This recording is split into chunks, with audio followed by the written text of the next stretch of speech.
নমস্কার। রূপকথার গল্পগাথায় আপনাদের সকলকে জানাই আরও একবার অনেক স্বাগত। আজ আপনারা শুনবেন মানিক বন্দ্যোপাধ্যায়ের লেখা একটি গল্প, রোম্যান্স। কলসি কাঁখে পাতলা চিপচিপে একটি বউ বেগুন ক্ষেতের পাশ দিয়ে বাড়ি ফিরছিল। কলসির ভারে একটু সে বাঁকা হয়ে পড়েছে। পিতলের প্রকাণ্ড কলসি, মাজা ঘষা চকচকে। বউটির পরনের কাপড়খানি ভেজা, এখানে ওখানে গায়ে এঁটে গেছে, লটপট করছে।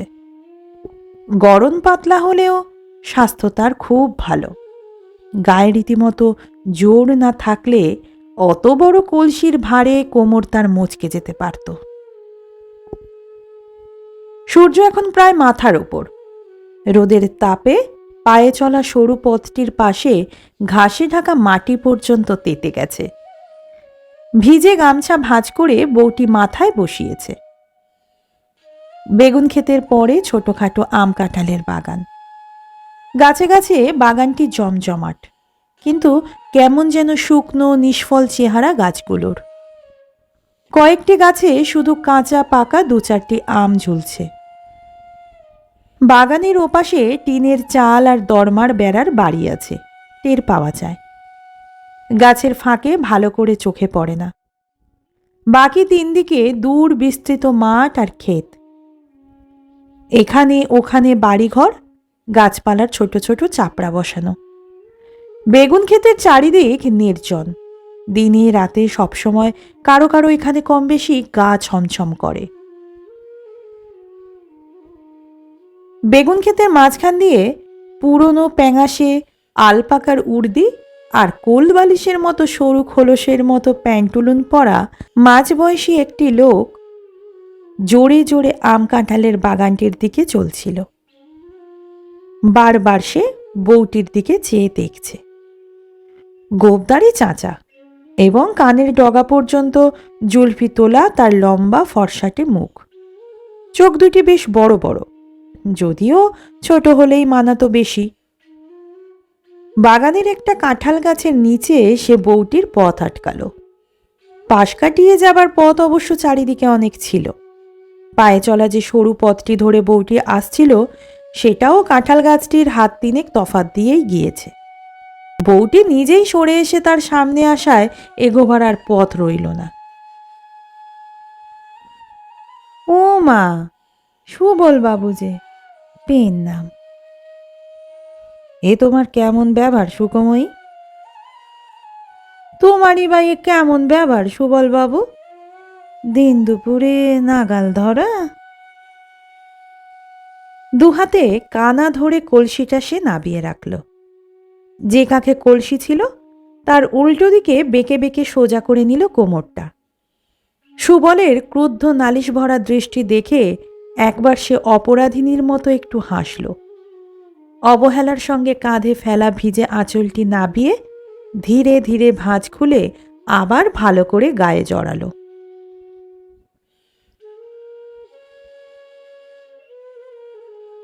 গোড়ায় তো ডরিয়ে গেলাম, কোন মুখ পোড়া উঁকি মারছে গো? শেষে দেখি মোদের সুবল বাবু। নিশ্চিন্তি হয়ে তখন সাঁতার কেটে চান করলাম। ফিক করে হেসে লজ্জায় মুখ নাবিয়ে মৃদুস্বরে বলল, তোমার জন্যে। হ্যাঁ সত্যি, তোমার জন্যে। কাল ফিরে যেতে হলো তোমার। সুবল ক্ষুব্ধ কণ্ঠে বলল, কাল তো প্রথম নয়, ফিরেই তো যাচ্ছি। এলে না কেন কাল? রাত দুপুর তক শিরিষ তলায় মশার কামড় খেলাম। মা মনসা না করুন। দুহাত জড়ো হয়ে সুবলের কপালে ঠেকে গেল। সাপের কামড়ে মরবো একদিন। সুখময়ী আফসোসের আওয়াজ করল চুকচুক। বালাই ষাট, কিন্তু কি করি, তেনা যে ফিরে এলো গো। একবার জানান দিয়ে তো যেতে পারতে, সবাই ঘুমুলে পর। ঘুরঘুটি আঁধারে একটা মানুষ হাঁ করে। ঘুমিয়ে পড়লাম যে। হ্যাঁ, ওনার সাথে ঝগড়া করে কেঁদে কেঁদে ঘুমিয়ে পড়লাম। ঝগড়া হলো? বেশ বেশ, তা ঝগড়াটা হলো কি নিয়ে? স্বামীর সাথে মেয়ে মানুষের আবার কি নিয়ে ঝগড়া হয়? শাড়ি গয়না নিয়ে। সুবল হঠাৎ উত্তেজিত উৎসুক হয়ে বলল, তুমি যত শাড়ি গয়না চাও। ইস, ফতুর হয়ে যাবেন। ছায়ায় চাপা আলো লেগে সুখময়ীর পান খাওয়া দাঁতের ঘষা মাজা অংশগুলোতে ভোঁতা ঝকমকি খেলে গেল। ফতুর নয় হলে, মোর তরে ফতুর হইতেই তো চাইছো তুমি 1000 বার। কিন্তু শাউরি স্বামী যখন শুধোবে মোকে, বউ, শাড়ি গয়না কোথায় পেলিল? কি জবাব দেব শুনি? বলবো নাকি? কুড়িয়ে পেয়েছি গো, গাটের পথে কুড়িয়ে পেয়েছি। তার চেয়ে এক কাজ করো না, শিরিষতলায় মশার কামড় খেয়ে তোমারও কাজ নেই। শাড়ি গয়না পরে বেড়ালে কেউ যে শুধোবে, তাতেও মোর কাজ নাই। এমন কিছু করো। সুবলের মুখখানা লম্বাটে হয়ে গেল। তা জানি, তোর শুধু গয়না শাড়িতে মন। না গো না, গয়না শাড়ি আমি চাইনি। আমার মনটি তোমার। তাই যদি হতো সখী। হতো মানে? তুমি ভাবো গয়নার লোভে তোমায় মন দিয়েছি? কত গয়না দেবে তুমি? কত মুরত তোমার? কলকাতায় নিয়ে সেজবাবু সোনায় মুড়ে রানী সাজিয়ে রাখতে চেয়েছিল, তা গিয়েছি আমি? আমি বলি না, যাকে মন দিয়েছি তার সাথেই চুলোয় যাব। চুলোয় যদি যাই।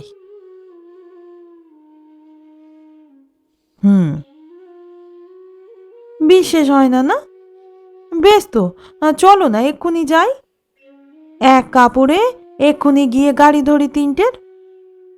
তুমিও ফকির, আমিও ফকির। পাতার ফাঁক দিয়ে সুবলের সর্বাঙ্গে চাকা চাকা আলো আঁকা হয়ে গেছে। ভিজে গামছা দিয়ে সুখময়ী তার মুখ আর ঘাড়ের ঘাম সযত্নে মুছে দিল। কিন্তু সুবল খুশি হয়েছে বলে মনে হলো না। সুখময়ীর কাছ থেকে এরকম ছোটখাটো আদর পাওয়ার বিশেষ দাম যেন নেই, পুরনো হয়ে গেছে সব। অমন যার মন হয় সে একবারটি শিরিষতলায় আসে। কাল নিয়ে 4 বার ঠকালে আমায়। ও গো মা গো, ঠকালাম? আমি তোমায় ঠকালাম? ভেস্তে গেল তো কি করব আমি? হাত পা বাঁধা মেয়ে লোক বই তো নই, ঘরের বউ, পরের দাসী। কি ক্ষমতা মোরা আছে বলো? তোমায় ঠকাবো? তোমার জন্য মরণ হয়েছে আমার। কিছু ভালো লাগে না সুবল বাবু। একদণ্ড ঘরে মন বসে না। মায়েরই বলছি, কালীর দিব্যি। মন করে কি দূর ছাই, ঘর সংসার ফেলে তোমার সঙ্গে পালিয়ে যাই। বড় একটা ফাঁক দিয়ে এক ঝলক রোদ সুখময়ীর মুখ ঘেঁষে কাঁধ ছুঁয়ে মাটিতে পড়েছে। আবেগ আর উত্তেজনায় এতক্ষণে যেন চোখ দুটি তার সেই আলোতে জলজল করে উঠল। সুবল কথাটি বলে না, উসখুস করে, আর এক পা থেকে ও পায়ে ভর দিয়ে দাঁড়ালো। দেশগা ছেড়ে দূর দেশে পালিয়ে যায়। দেশে কেউ মোদের চিনবে না। সব বালাই চুকিয়ে দুজনে ঘর কন্যা করি। তা হয় না সুখময়ী। চারদিকে বড় নিন্দে হবে, আর ফেরা যাবে না। কে ফিরছে হেতা? জমি জায়গা সব বেচে দিয়ে আমায় নিয়ে পালাবে। মোদের ফিরবার দরকার। মুখতারি করে 2টো পয়সা পাচ্ছি। এখানে গাছের ছায়াতে গুমোটে নরম। সুবলের কপাল ঘেমে চোখে এসে পড়তে চায়। আঙুল দিয়ে সে কপালের ঘাম মুছে মুছে ঝেড়ে ফেলতে থাকে। সুখময়ীর ভিজে চেহারায় ঘাম টের পাওয়া যায় না। আগ্রহ উত্তেজনা ফুরিয়ে গিয়ে সে শান্ত হয়ে গেছে। ঝুঁকে কাপড় তুলে সে একবার হাঁটুর কাছে চুলকে নিল। সোজা হয়ে হাঁটু চুলকানো আঙুলেরই একটা ডগা কামড়ে ধরল। ঘাড় তার কাত হয়ে গেল ভাবনায়। কলসির কানা ধরে তুলতে গিয়ে সে আবার ঘুরে দাঁড়ালো। সুখময়ীর রাগ হয়েছে। কলসি ছেড়ে পাক দিয়ে সোজা হয়ে মাথা তুলে দাঁড়ানোর ভঙ্গিটা তার ফোঁস করে ফনা তুলে সাপের কামড় দিতে চাওয়ার মতো। কি মিষ্টি হাসি সুখময়ী হাসল। আর চোখে চেয়ে চেয়ে দ্বিধা সংকোচের ভঙ্গি করে হঠাৎ এগিয়ে গিয়ে বুক দিয়ে সে সুবলকে গাছের সঙ্গে চেপে ধরল। মুখ উঁচু করল। সুবলের মুখের কাছে কিন্তু পৌঁছালো না। গাছে পিঠ দিয়ে সুবল তখন কাঠ হয়ে গেছে। মোর চেয়ে তোমার মুখ তারি বড় হলো। কত কষ্টে পসার করেছি, দুটো পয়সা পাচ্ছি। সুখময়ী এতক্ষণে দু হাতে তার গলা জড়িয়ে ধরেছে। সুবল নরম হয়ে আসছে। একটি হাত তার সুখময়ীর পিঠে আশ্রয় খুঁজে বেড়াচ্ছে। তুমি না ফতুর হতে পারো আমার জন্যে? ঘর বাড়ি জমি জায়গা বেচে ঢের টাকা পাবে, ব্যবসা করে রাজা হয়ে যাবে তুমি। রানীর মতো খাটে শুয়ে আমি হাই তুলব, আর চাকরানি মেয়েগুলোকে হুকুম করব, চানের ঘরে তুমি আমার চান দেখবে। সত্যি দেখাবো, দিব্যি লাগছি। আচ্ছা, তাই যাব সুখময়ী। সব বেচে দিয়ে তোমায় নিয়ে বিদেশে যাব, কিন্তু সে তো 2-4 দিনে হবে না। মুখতারি জানো বটে সুবল বাবু। দাঁড়াও, আমি আসছি কলসি রেখে। কাঁখে কলসি তুলতে গিয়ে সুখময়ী আজ বোধহয় এই প্রথম টোলে পড়ে গেল। কলসির জল শুষে নিল মাটি, আর তার ভিজে কাপড় কুড়িয়ে নিল মাটির লাল ধুলো। অদেষ্টে কত আছে বলে মাটি থেকে উঠে দাঁড়িয়ে ভোঁতা গলায় সে বলল, দাঁড়াও বাবু, একটু সাবুন আনি, নইলে এ মেয়েটে রং উঠবার নয়, ফের নাইতে হবে।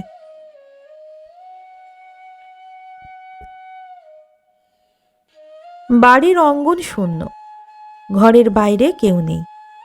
বাইরে কেউ এমন সময় থাকেও না। সুখময়ী রেঁধে বেড়ে খাইয়েছে সবাইকে, আর কারো কোনো কাজ নেই। রসুইয়ের দাওয়ায় একতারা মাজা বাসন, ঘাটে গিয়ে বাসন মেজে এনে তবে তার কলসি নিয়ে নাইতে যাবার ছুটি হয়। কলসি ভরে জলটি আনা চাই। পুবের ঘরে নটবর হুঁকো টানছে, কথা বলছে পাড়ার কানাইধরের সঙ্গে। শাশুড়ি শুয়েছে। নটবরের বৌমরা ভাই তার সঙ্গে পরামর্শ করছে আগামী বিয়ের। জ্যৈষ্ঠী মাসের 7ই আসতে মাসিক সময় নেই। বাড়ির কুকুরটা উঠে এসে লেজ নেড়ে অভ্যর্থনা জানাতেই সুখময়ী তাকে একটা লাথি কষিয়ে দিল। আর সেই অবোধ প্রাণীর কেউ কেউ আর্তনাদ শেষ হবার আগেই রসুই ঘরের দাওয়ায় বাসনের গাদায় আছড়িয়ে পড়ে শুরু করল নিজের আর্তনাদ। একটু চাপা, একটু অস্বাভাবিক সুরে। ভয়ে তার গা কাঁপছিল। সবাই ছুটে এলো, একসঙ্গে শুধোতে লাগলো, কি হয়েছে? বউকে জড়িয়ে ধরে নটবরের মা জুড়ে দিল কান্না। কুকুরটা তখনও কেউ কেউ করে মরছে। সুখময়ীর বুকের মধ্যে ঠিপ ঠিপ করছিল। কি থেকে কি হবে তা ভগবান জানেন। এই তার শেষ লড়াই। সুখময়ী কেঁদে কেঁদে বলল, বড় ভয় পেয়েছি মা, বুকটা ধরাস ধরাস করছে। কত বলি, একলাটি ঘাটে যেতে ডর লাগে, কেউ তো যাবেন না সাথে। নইলে কি আর ওই মুখ পোড়া সুবল মুক্তার। শুনে সবাই একসঙ্গে চুপ মেরে গেল। ইতিমধ্যে পাশের দুবারই মেয়ে পুরুষ ছুটে এসেছিল। তারাও হঠাৎ চুপ হয়ে গেল জন্ম বোবার মতো। নীরবে মুখ চাওয়াচাই করা ছাড়া কি আর করার আছে এমন একটা অসম্পূর্ণ খবর শুনে? নটবরের মার কান্না থেমে গিয়েছিল। প্রথমে অধীর হয়ে শুধালো, কি করেছে সুবল মুক্তার? ও বউ, বল না, কি করেছে সুবল মুক্তার? বাগানে একলাটি পেয়ে হাত চেপে ধরেছিল গো, কলসি ফেলে পালিয়ে এইছি। ছুটতে ছুটতে আচার যা খেয়েছি কবার, হ্যাঁ দেখো। হাতের তালু আর কাপড়ের রক্তমাটি ও রক্তের দাগ সে দেখিয়ে দিল। কয়েকজনের চাপা নিঃশ্বাস পড়ল একটু নিরাশার সঙ্গে। কত বড় সম্ভাবনা এই পরিণতির! শুধু হাত ধরেছিল?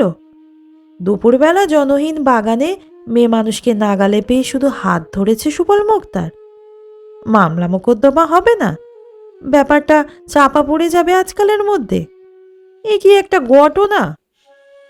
তবু সবাই ছি ছি করে আর সুবল মুক্তারকে গাল দেয়।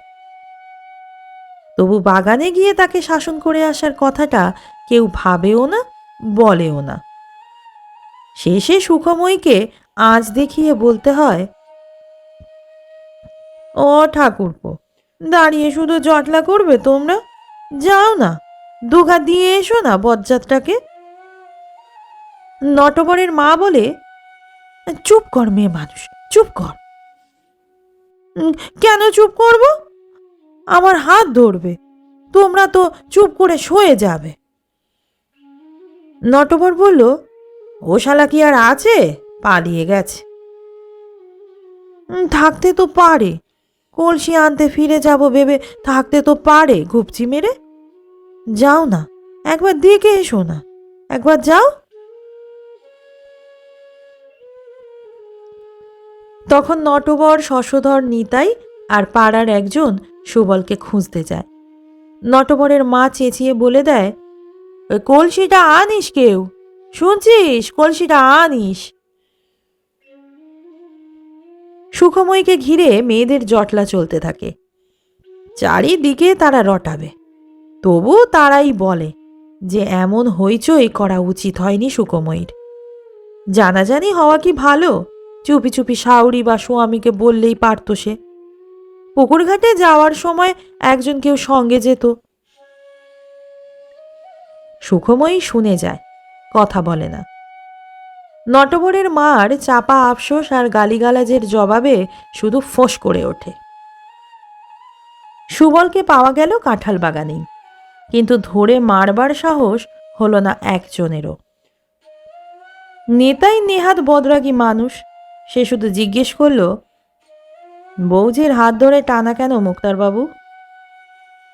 সুবল রেগে গিয়ে বলল, তোর তো বড় বার বেড়েছে নিতাই, যা মুখে আসে তাই বলিস। শশধর মৃদুভাবে সাবধান করে দিল, আর যেন এসব না ঘটে মুক্তারবাবু। সুবল আর কথা না বলে হন হন করে এগিয়ে গেল।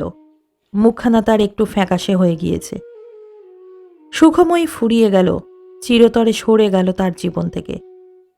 একটু কলঙ্ক তার রটবে, কিন্তু তীব্র অস্বীকারের জোরে সে তা উড়িয়ে দিতে পারবে। কিন্তু আবার যদি এমন কিছু ঘটে, দুর্নাম তার জোর পাবে। বড় একটা মামলা ছিল সুবলের এই সময়। মনটা একেবারে খিচড়ে গেল। না, মনটা একটু শক্ত করতে হবে তার। সবে প্র্যাকটিস জমছে। বাকি দিনটুকুতে ছোট মহকুমা শহরের চারিদিকে যে তাদের নামে ঢিঢি পড়ে গেছে, সেটা সুখময়ী টের পেল সন্ধ্যার পর নটবরের হাতে বাখারি খেয়ে। বাকি দিনটা বাড়ির সকলে মুখ ভার করে থেকেছে। তাকে বাদ দিয়ে করেছে জটলা। বিকেলের আড্ডা দিতে বেরিয়ে সন্ধ্যার পর মুখ অন্ধকার করে নটবর বাড়ি ফিরে এলো। গরজাতে গরজাতে মা আর ভাইকে জানিয়ে দিল শহর শুদ্ধ লোক কি বলা বলি করছে, এবং খবরটা ভালো করে শোনবার আগ্রহে সুখময়ীর কাছে এসে দাঁড়াতে সরু একটা বাখারি তুলে তার পিঠে কয়েক ঘা বসিয়ে দিল। সরু বাখারি বেতের মতো ধার, পিঠ কেটে রক্ত বেরিয়ে গেল সুখময়ীর। কিন্তু সে তীব্র ব্যথা তার কাছে অতিরিক্ত ঝাল খাওয়া সুখের মতো লাগল। কলঙ্ক তবে রটেছে, তবে আর এখন কি বাধা রইল সুবলের তাকে নিয়ে পালিয়ে যাবার? এ বদনাম সয়ে সে তো টিকে থাকতে পারবে না এখানে। যেতে হলে তাকে সঙ্গে নিয়ে যাবে না কেন? নটবরের মা বলল, থাক থাক, মারধর করে কাজ নেই। ও বউকে তো আর ঘরে রাখা যাবে না। কাল সকালে খেদিয়ে দিস। মামার বাড়ি যাক, নয়তো চুলোয় যাক। শুনে একটু ভাবনা হলো সুখময়ীর। সত্যি তাকে তাড়িয়ে দেবে নাকি? গালাগালির জন্য সে তৈরি হয়েই ছিল, তার উপর নয় কিছু মারধর হয়েছে। কিন্তু খেদিয়ে দিলে তো মুশকিল। সুবলের যদি বেশি রকম রাগ হয়ে থাকে, তাকে যদি সঙ্গে নিয়ে যেতে না চায়, পুরুষের মন তো বিগড়ে যেতে কতক্ষণ। তবে তো তার একুল ওকুল দুকুল যাবে, মাথা গুজবার ঠাঁই থাকবে না জগতে। মামা কি ঠাঁই দেবে তাকে? মামারও তো শুনতে বাকি থাকবে না এই কেলেঙ্কারির কথা। ভাবে আর সুবলের প্রেমে বিশ্বাস হারিয়ে সে পিঠের জ্বালায় কাতরায়। চুলোর ধোঁয়ায় তার চোখ জ্বলে, আর ভাতের হাঁড়ির বাষ্পে জগৎ ঝাপসা হয়ে যায়। আগুনের আঁচে মাঝে মাঝে শরীরটা শিউরে ওঠে, জ্বর আসবার মতো উদ্ভট শিহরণ। জল ছুঁতে গিয়ে গা ছমছম করে।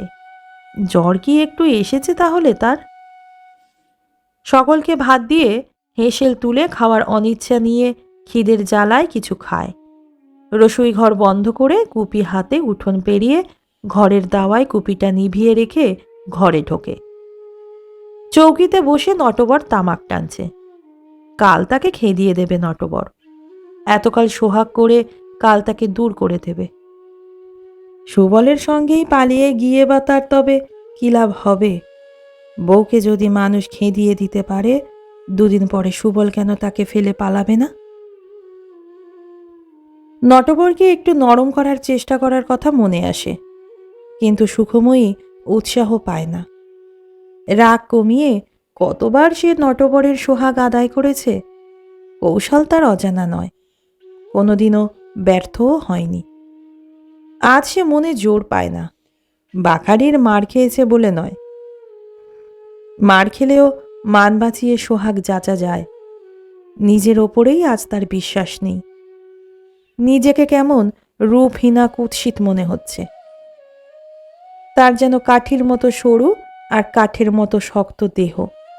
কি দিয়ে সে নটবরকে নরম করবে? তার চেয়ে শুয়ে পড়া ভালো। মাথা ঘুরছে, পিঠ চলছে, শরীর ভেঙে পড়ছে। চুপ করে শুয়ে চোখ বুজে রাতটা কাটানো যাক। সুবল নটবর সকলের ভরসাই যখন তার ফুরিয়ে গেছে, কি আর হবে আকাশ পাতাল ভেবে? চৌকিতে উঠতে তার ভরসা হলো না। মেঝেতে মাদুর বিছাতে গেল। তখন কথা কইল নটবর, দৌড় দে, হুঁকোটা রাখ। সুখময়ী দুয়ার বন্ধ করে হুঁকোটা রেখে মাদুরে শুয়ে পড়ল। পিঠে ব্যথা ছিল, তবে খেয়াল ছিল না। অভ্যাস মতো চিত হয়ে শুয়েই মৃদু আর্তনাদ করে সে পাশ ফিরল। চৌকিতে বসে প্রদীপের আলোতে নটবর তাকে খানিক দেখল। পা গুটিয়ে কি অদ্ভুত ভঙ্গিতে বউটা তার শুয়েছে। পেট ব্যথা হয়েছে নাকি বউ? গোঁসা হয়েছে? আর মারব না তোকে। কোন শালা আর তোর গায়ে হাত তোলে? আমায় কাল তাড়িয়ে দেবে? দূর পাগলি, ও কথার কথা বলেছিলাম, তোকে ছেড়ে কি থাকতে পারি? সুখময়ী নিজেই স্বামীকে বুকে টেনে নিয়ে দাঁতে দাঁত লাগিয়ে চোখ মুছল। মাদুরের ঘষায় পিঠে যেন তার করাত চলতে লাগলো অনেকগুলো। একবার অজ্ঞান হয়ে গিয়ে আবার চেতনা ফিরে এলো। তবু সে শব্দ করল না। আর্তনাদগুলো বুকে চেপে গোঙানিগুলো গলায় আটকে রেখে দিল। নটবর ছেড়ে দেওয়া মাত্র সে পাশ ফিরল। আলো নিভিয়ে চৌকির বিছানায় শোবার সময় কর্তব্য বোধে নটবর বলল, গা যেন তোর গরম দেখলাম, জ্বর হয়েছে নাকি? একটু হয়েছে। মেঝেতে কেন তবে? চৌকিতে আয়। যাই। কিন্তু শেষ পর্যন্ত চৌকিতে সে গেল না। আলো নেবার আগে সে দেখেছে পিঠের রক্তে মাদুর লাল হয়ে গেছে। নটবর ঘুমিয়ে পড়ল অল্পক্ষণের মধ্যেই। ঘুম গাঢ় হয়ে এলে তার নাক ডাকতে আরম্ভ করল। তখন চুপি চুপি দরজা খুলে সুখময়ী বাইরে বেরিয়ে গেল। রাত বেশি হয়নি, শশধর জেগে আছে। পাড়ার লোকও হয়তো জেগে আছে অনেকে। থাক জেগে, কতক্ষণ লাগবে তার সুবলকে দুটি কথা শুধিয়ে আসতে। বাগান হয়ে বেগুন ক্ষেত পার হলেই সুবলের বাড়ি। ডুবো ডুবো চাঁদের জ্যোৎস্না এখনো একটু আছে। বাগানের গাঢ় অন্ধকার কোনো রকমে পার হলে পথের চিহ্ন নজরে পড়ে। সুখময়ী তত্তর করে বেগুন ক্ষেতের বেড়া ঘেঁষে এগিয়ে গেল। তাড়াতাড়ি ফেরা চাই, নটবরের ঘুম ভেঙে গেলে যাতে সহজ স্বাভাবিক বিশ্বাসযোগ্য কৈফিয়তটা দেওয়া যায়। সুবলের বাড়ির ঘরে ঘরে আলো নিভেছে। তার ঘরের পাশে গাঁদা ফুলের বাগান। একটু তার ফুলের বাগান করার শখ আছে। বাড়ির সামনের বাগানটি তার দেখবার মতো। এখান থেকে নানা ফুলের মেশানো গন্ধ নাকে আসে। প্রথম ডাকেই সাড়া দিয়ে সুবল বেরিয়ে এলো। চুপ, আস্তে। আবার কেন? দেখো, তোমার জন্য কি মারটা মেরেছে আমায়। তোমার জন্য আমার বদনাম হলো সুখময়ী? কত ভালো বলতো লোকে আমায়, কত সম্মান করত। তোমার জন্য সব গেল। চলো আমরা পালিয়ে যাই 2-4 দিনের মধ্যে, সব বেচে দাও। তোমার যত বাজে কথা, সব বেচে মুখতারি ফেলে কোথায় যাব? এত কেলেঙ্কারি হলো, চারিদিকে ঢিকে পড়ে গেল, তবু থাকবে? কি করে থাকবে? আস্তে আস্তে ভুলে যাবে লোকে। সুখময়ী আস্তে আস্তে পিছিয়ে আসছিল। সুবল তার হাত চেপে ধরল। শিগগিরই ফিরতে হবে। একটু বসে যাও, বউ মরে গেছে কবে, এতকাল বিয়ে করিনি তোমার জন্যে। একটু বসে যাও। সুবলের ঘাট বাঁধানো। মুক্তারির টাকায় সবে ঘাট বাঁধিয়েছে। এখনো কোথাও ফাটল পর্যন্ত ধরেনি। ঘাটের ধোয়া মোছা পরিষ্কার সিমেন্টও সুখময়ীর পিঠের রক্তে লাল হয়ে গেল। সমস্ত ঘাট নয়, পিঠের নিচের অংশটুকু। পরদিন নাইতে এসে লোকে বলল, কুকুর বা বেড়াল ছানা বিয়েছে এখানে, কিংবা বুনো শেয়াল।